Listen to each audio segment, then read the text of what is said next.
अस्सलाम वालेकुम viewers, welcome back to my channel. I hope you are all fine and doing well. आज की recipe बहुत ही unique और इंटरेस्टिंग होने वाली है। आज मैं आपको बनाना सिखाऊंगी चिकन टिक्का पास्ता। सो रेसिपी स्टार्ट करने से पहले एक क्विक सा ओवरव्यू आपको दूंगी चिकन टिक्का पास्ता का।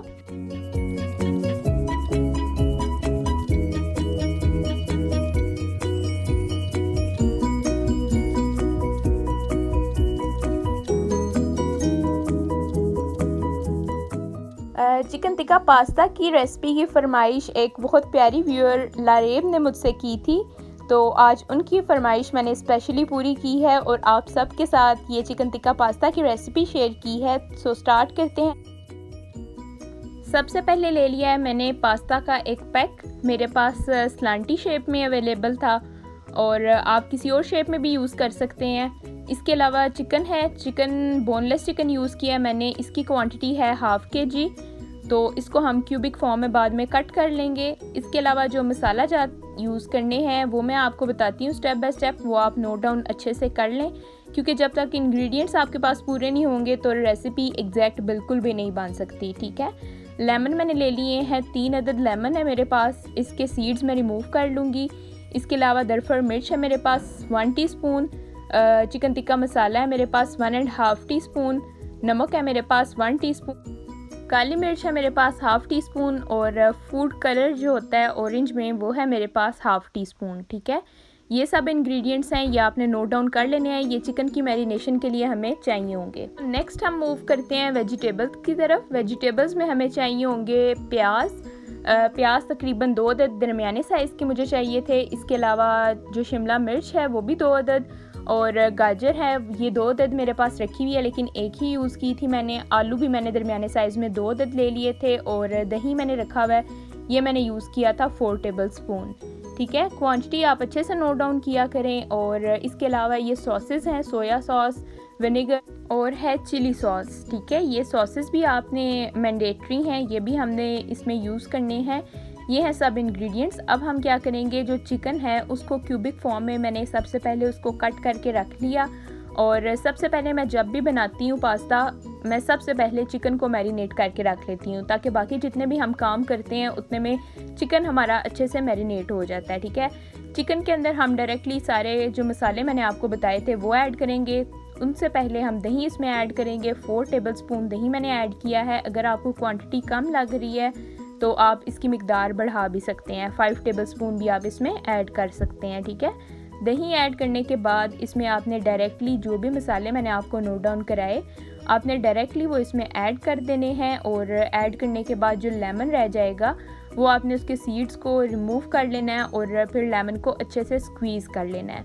ये जो चिकन टिक्का की रेसिपी है, ये ऑलमोस्ट मैं अपनी सारी जितनी भी रेसिपीज़ शेयर करती हूँ आपके साथ, उसमें ऑलमोस्ट यही रेसिपी यूज़ करती हूँ। जैसे कि मैंने आपको बनाना सिखाया था चिकन टिक्का पिज़्ज़ा, उसमें भी सेम यही रेसिपी चिकन टिक्का की यूज़ की थी। इसके अलावा आपको पिज़्ज़ा फ्राइज़ की रेसिपी मैंने शेयर की थी, और आने वाली नेक्स्ट रेसिपीज़ में भी कुछ रेसिपीज़ ऐसी होंगी जिसमें सेम यही चिकन टिक्का का यूज़ होगा। ठीक है, मिक्सचर। तो आपने इसको नोट डाउन कर लेना अच्छे से, और आप भी कोशिश किया करें सब रेसिपीज़ में ही यूज़ किया करें, क्योंकि ये मेरी बेस्ट रेसिपी है। बेस्ट ऑफ ऑल आप कह लें तो ये भी गलत नहीं होगा, क्योंकि इससे जो भी फ्लेवर आता है वो परफेक्ट होता है। सब रेसिपीज़ में वो इजीली ऐड हो जाता है, लेकिन उनमें जिनमें चिकन टिक्का हमने यूज़ करना है। ठीक है। तो अभी आप देख रहे हैं मैंने इसमें स्क्वीज़ कर लिया है लेमन। 3 अदद लेमन थे मेरे पास, वो मैंने स्क्वीज़ कर लिए हैं। अगर आपके पास लेमन अवेलेबल नहीं होता, क्योंकि सम टाइम सीज़न ऐसा होता है कि लेमन हमें इजीली अवेलेबल नहीं होता, तो आप इसमें विनेगर भी यूज़ कर सकते हो, कोई ऐसा मसला नहीं है। ठीक है। विनेगर अगर आप यूज़ करते हैं तो आपने 3 टेबल स्पून विनेगर इसमें ऐड कर लेना है। ऐड करने के बाद आपने इसको अच्छे से मिक्स करना है। ऐड करने के बाद जितनी देर ज़्यादा आप इसको मैरिनेट करेंगे, मैरिनेट करके रख देंगे, उतना ही ज़्यादा इसका फ्लेवर अच्छा बनेगा और उतने ही ज़्यादा टिक्के सॉफ्ट बनेंगे। तो इसीलिए जैसे कि पहले मैंने आपको बता दिया कि जब भी मैं पास्ता बनाती हूँ तो उसके लिए सबसे पहले मैं चिकन को मैरिनेट कर लेती हूँ, ताकि इसको ज़्यादा टाइम मिल जाए। अब हम आते हैं वेजिटेबल्स की तरफ। वेजिटेबल्स की तरफ मूव करते हैं। तो मैंने सारी वेजिटेबल्स को अच्छे से पील ऑफ कर लिया है, वॉश कर लिया है। अब मैं इनकी कटिंग स्टार्ट करूँगी। और चिकन हमारा मैरिनेट होने के लिए रख दिया है, तकरीबन 2 आवर्स भी इनफ होते हैं। अगर आप इसकी मिकदार ज़्यादा बढ़ाना चाहते हैं तो 3 आवर्स आप कर लें। ठीक है। दूसरी तरफ पानी मैंने रख दिए उबलने के लिए और 2 आवर्स गुजर चुके थे। इतने में मैंने वेजिटेबल्स कट करना स्टार्ट की। तो अब मैं चिकन को रख दूंगी पकने के लिए। इसके लिए मैंने क्या किया है, 2 से 3 टेबलस्पून ऑयल मैंने एक पैन में ऐड किया है और उसमें अब मैं ऐड कर रही हूँ चिकन ऐड करने के बाद फ़ौरन आपने 1 कप पानी इसमें ऐड कर देना है। पानी ऐड करने से ये होगा कि इसको जब हम लो फ्लेम पे पकाएंगे तो चिकन हमारा पकने के साथ साथ सॉफ्ट पकेगा, क्योंकि कुछ लोगों की कंप्लेन आती है कि हमारे टिक्के सॉफ्ट नहीं होते, हार्ड से होते हैं। तो उसकी रीज़न ये है कि आप इसको हाई फ्लेम पे पकाते हैं। तो मैं आपको रिकमेंड करूँगी कि जब भी आप बनाएं तो लो फ्लेम पे इसको पकाएं और आराम से, क्योंकि टाइम हमारे पास बहुत ज़्यादा है। इतने में वेजिटेबल्स भी हमने कट करनी है। इधर मैंने रखा है पानी बॉयल होने के लिए। जैसे ही पानी तेज़ गर्म हुआ है तो इसमें मैंने 2 to 3 टेबलस्पून ऑयल ऐड कर दिया है। अब ऑयल का जो ट्रिक है, ये एक प्रो टिप है आपके लिए, इसको नोट कर लें। कुछ लोग कहते हैं कि पास्ता की शेप मेंटेन नहीं रहती, जुड़ जाता है, ज़्यादा बॉयल हो जाता है। उसका रीज़न यही है कि ये ऑयल ऐड नहीं करते। ऑयल इसको सेपरेशन में बहुत ज़्यादा मदद करता है। हमारे जो पास्ता होता है वो बहुत खिला हुआ और बहुत अच्छा बॉयल होता है। तो आपने ऑयल ज़रूर ऐड करना है। दूसरी तरफ मैंने जो आलू थे वो क्यूबिक फॉर्म में कट कर लिए हैं। एक पैन में पानी ऐड करके आलू ऐड कर दिया और इसको मैं बॉयल होने के लिए रख दूँगी। अच्छा, मेरी अप्रोच ये होती है कि जब हम पास्ता बनाते हैं तो जो टाइम टेकिंग चीज़ें होती हैं ना, उनको आप पहले कर लें। जैसे पास्ता आप पहले बॉयल कर लें, चिकन को मैरिनेट पहले कर लें, इसके अलावा आलू बॉयल आप पहले कर लें। जो चीज़ें ज़्यादा टाइम आपका लेती हैं आप वो काम पहले कर लें। अब आप देख सकते हैं मैंने भी आपको शो किया कि चिकन पकना स्टार्ट हो गया था, तो उसका फ्लेम मैंने बहुत लो कर दिया है। इधर आलू मैंने बॉयल होने के लिए रखे हैं और इधर पानी को भी तकरीबन उबाल आने ही वाला है। आलू भी मेरे बॉयल होना स्टार्ट हो गए हैं और पास्ता अब ऐड करने की बारी है। तो अब मैं इसमें ऐड करूँगी पास्ता। कुछ लोग ऐसा भी करते हैं कि ठंडे पानी में ही पास्ता रख देते हैं और डायरेक्टली उसको बॉयल कर लेते हैं। ये भी एक बहुत बैड अप्रोच है, ये भी आपने काम नहीं करना। जब तक पानी आपका तेज़ गर्म नहीं हो जाता है, एटलीस्ट बेशक ये वेट ना करें कि उबाल आना स्टार्ट हो, लेकिन ये ज़रूर वेट करें कि पानी तेज़ गर्म आपका हो जाए। जैसे ही तेज़ गर्म होगा तब आपने ऐड करना है इसमें पास्ता। और उससे पहले जो ट्रिक मैंने आपको बताया है ऑयल ऐड करने का, तो 2 टेबलस्पून या 3 टेबलस्पून ऑयल आपने मस्ट इसमें ऐड करना है। ये ऐड करने के बाद आप मुझे बताइएगा कि आपके पास्ता की शेप ऐसे ही मेंटेन रहेगी।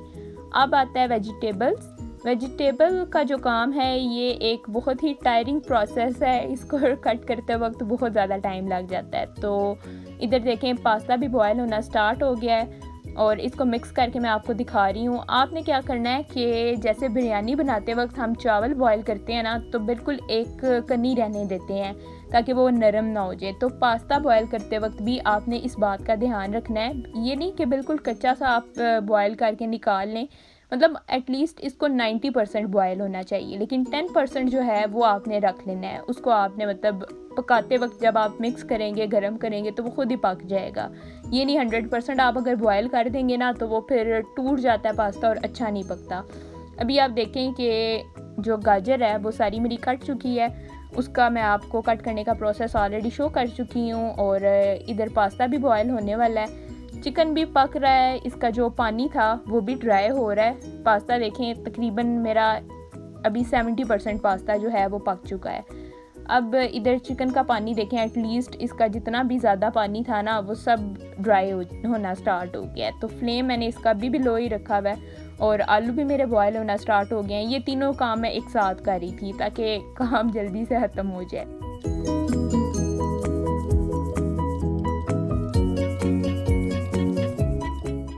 ये लें जी, पास्ता मेरा बॉयल हो चुका है। 90% मैंने इसको बॉयल कर लिया और 10% जब मैं इसको पकाऊंगी तो ये खुद ही पक जाएगा।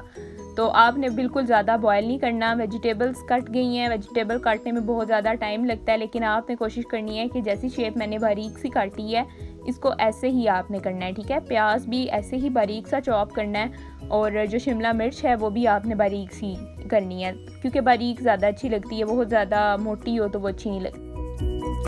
अब फाइनली सब चीज़ें रेडी हो चुकी हैं, तो अब मैं पास्ता बनाना स्टार्ट करने लगी हूँ। बहुत क्विक सी रेसिपी है, लेकिन बस वेजिटेबल्स काटने में और थोड़ा चिकन को मैरिनेट करने में टाइम लग जाता है। तो कढ़ाई में मैंने डाले हैं 4 टेबलस्पून ऑयल और अब सबसे पहले मैं इसमें जो प्याज मैंने चॉप किए हुए थे वो ऐड करूँगी। और ये गाजर एक दो थोड़ी सी वैसे ही आ गई क्योंकि एक ही प्लेट में रखे हुए थे सारे वेजिटेबल्स, लेकिन आपने फ़र्स्ट सिर्फ प्याज ऐड करने हैं, ठीक है। प्याज को आपने ट्रांसपेरेंट कर लेना है, बहुत ज़्यादा इसको ब्राउन नहीं करना, ब्राउन तो बिल्कुल भी नहीं करना क्योंकि हंडिया वाला काम नहीं करना कि इसको आप गोल्डन ब्राउन या डार्क ब्राउन कर दें, उससे फ्लेवर बहुत ख़राब हो जाएगा। तो आपने इसको बिल्कुल ऐसे करना है कि प्याज अपना कलर चेंज कर, तो जैसे ही प्याज अपना कलर चेंज करेंगे, लाइक ये ट्रांसपेरेंट कलर में आएंगे, तो वैसे ही मैंने जो बाकी की वेजिटेबल्स थी उनको डायरेक्टली ऐड कर देना है। बाकी की वेजिटेबल्स में मेरे पास गाजर और शिमला मिर्च है, बंद गोभी भी अगर आप पसंद करते हैं तो आप ऐड कर सकते हैं, लेकिन हम लोग इतनी ज़्यादा पसंद नहीं करते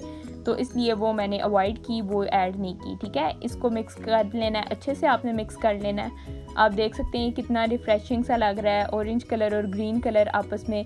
अब इसमें मैं ऐड कर रही हूँ नमक मैंने ऐड किया है, दरफर मिर्च ऐड की है और काली मिर्च ऐड की है हस्बे ज़रूरत। बहुत ज़्यादा ऐड नहीं की क्योंकि चिकन में ऑलरेडी मसाला जात ऐड किए थे, तो इसमें मैंने क्वांटिटी बहुत ही कम रखी है। अगर आप एग्जैक्ट आपके साथ मैं क्वांटिटी शेयर करूं तो हाफ़ टेबल स्पून मैंने नमक लिया था और काली मिर्च भी हाफ़ टेबल स्पून थी और दरफर मिर्च भी हाफ़ टेबल स्पून थी, मतलब बिल्कुल थोड़ी सी ऐड की है कि बहुत ज़्यादा फिर तेज़ ना हो जाए नमक मिर्च।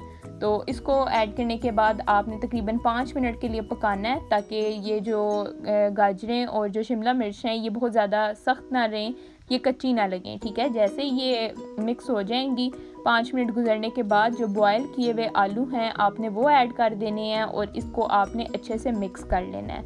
अब आलू ऐड करने के बाद भी आपने इसको मज़ीद 2 से 3 मिनट के लिए पका लेना है ताकि जो नमक मिर्च हमने ऐड किया था वो आलू में भी इक्वली मिक्स हो जाए। अब बारी है सॉसेस ऐड करने की। सबसे पहले मैंने इसमें चिली सॉस ऐड किया है 2 टेबल स्पून, ठीक है, 2 table spoon chili sauce add कर लिया है। अब मैं इसमें ऐड करूँगी सोया सॉस, उसकी क्वांटिटी भी सेम है 2 टेबल स्पून, क्योंकि मुझे अंदाज़ा है कि कितना ऐड करना है, तो क्वांटिटी अगर आपको एग्जैक्ट चाहिए तो 2 टेबल स्पून, ठीक है। और विनीगर की क्वांटिटी डबल है 4 टेबल स्पून। इससे ये होता है कि इसका फ्लेवर ज़्यादा अच्छा पकता है।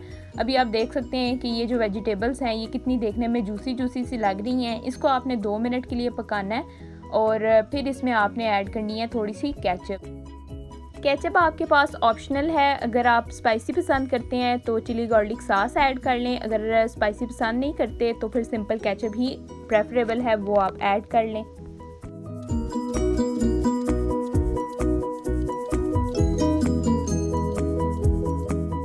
ठीक है, इसको आपने अच्छे से मिक्स करना है। मिक्स करने के बाद आपने मज़ीद इसको 2 से 3 मिनट पकाना है ताकि इक्वली जितनी भी वेजिटेबल्स हैं उसमें केचप का फ्लेवर हो जाए। अभी आप देख सकते हैं चिकन का जो पानी है वो बिल्कुल खुश्क हो गया है और अब मैंने फ्लेम इसका बंद कर दिया है। चिकन को आप चेक कर सकते हैं, मैंने जब चेक किया तो बिल्कुल ये पक चुका था। अब आप देख सकते हैं कि मेरा जो पास्ता है वो कितना खूबसूरत सा खिला हुआ है, इसने अपनी शेप भी मेंटेन रखी है और बहुत ज़्यादा नरम भी नहीं हुआ। तो अब मैं इसमें ऐड करूँगी पास्ता, और पास्ता ऐड करने के बाद आपने इसमें वेजिटेबल्स जो पहले से पकाई हुई हैं उनको अच्छे से मिक्स कर लेना है, ठीक है। इक्वली मिक्स करना है कि ये ना हो पास्ते में नमक मिर्च इक्वली मिक्स ना हो, बैलेंस ना हो। तो आपने इसको तकरीबन 2 से 3 मिनट के लिए मिक्स करते रहना है और फिर आप देखें कि उसका जो कलर है वो भी चेंज हो जाएगा और ये अच्छे से मिक्स भी हो जाएंगी।